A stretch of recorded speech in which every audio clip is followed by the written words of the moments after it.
Hi, welcome to the program. Today, Ashini is joining with us. Thank you, Ashini, for your article. And before we are getting to our subject, tell us about yourself. Who is Ashini? I'm a mother of two, and I'm a person who love to travel, and I Mhm, love watching movies, mhm, and I'm into branding. mhm. That's about me. So, how long have you been in brand management? I have been in the marketing field for the last 15 years, Mhm. and I have been in branding for the past 9 years.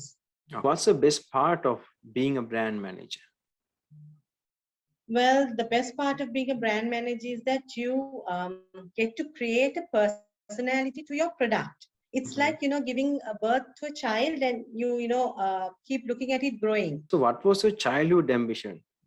Did you plan to become a brand manager, or did you have some other ambitions when you are at your school? Well, okay, my childhood ambition was to become a teacher, Mhm. and I have completely deviated from my childhood dream. So let's get into our topic for today. We are going to talk about branding. So first of all, what is branding?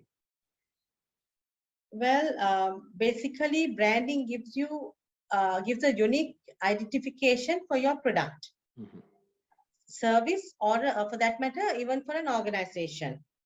Branding helps the customer to select your product over the competitor's product. And if we ask why it's important to do branding. Well, people usually don't tend to have any relationships with the products. Mhm. Their loyalty and their commitment is to the brand, it's not to the product.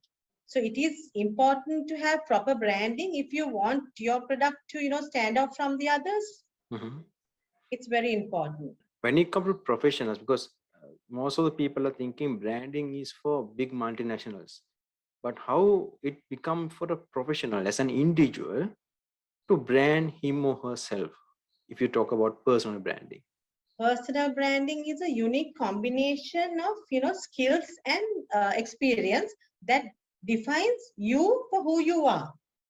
So it's how you present yourself to the world. Mhm.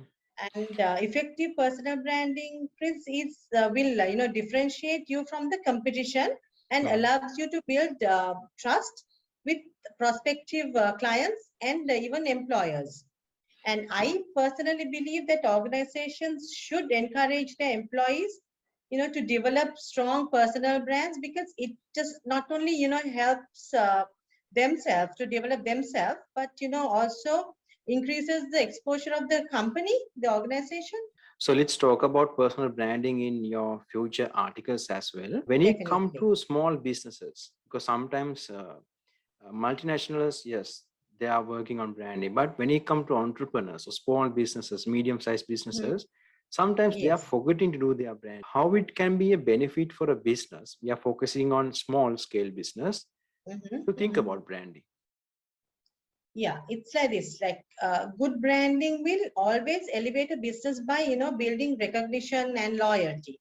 Mhm. And customers are attracted to the brand that share similar values with them. So when you showcase your values through branding, customers will develop an emotional connection to your brand, which will ultimately increase your business. So, what are the barriers or challenges for branding? Well, there are many challenges.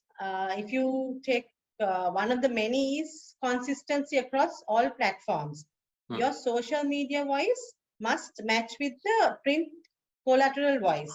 Mhm. The idea of consistency is not just limited to advertising Mhm. material. It's important for a brand to make sure that all the moving parts of the whole operation are in line with the company's expectations. Mhm. So that is one challenge that would have a brand manager would have. Mhm. And the other one, I would say, the relevance. Maintaining relevance is another challenge for successfully building a brand, Mhm. because it's very tricky to stay in touch with different segments of your target audience. Yeah. Your brand should have the ability to connect with people's emotions. Hmm. and become personally relevant to them. Then only they will want to, go and purchase your product uh, with the competitor's product. Yes. And before we're finishing, what would be your message for the audience? Well, I would say to anyone, a company cannot survive without brand awareness and loyalty. And it's important to create a brand strategy that emotionally connects your customer with your brand so that they decide to patronize your brand over the competitors. Thank you, Ashini, for your time and contribution. We will catch up you again in a future article with a topic related to branding, so our audience can get more in-depth knowledge about branding. Thank you very much. Thank, Take care. thank you, Chris. Thank you for the opportunity. Nice, talking to you.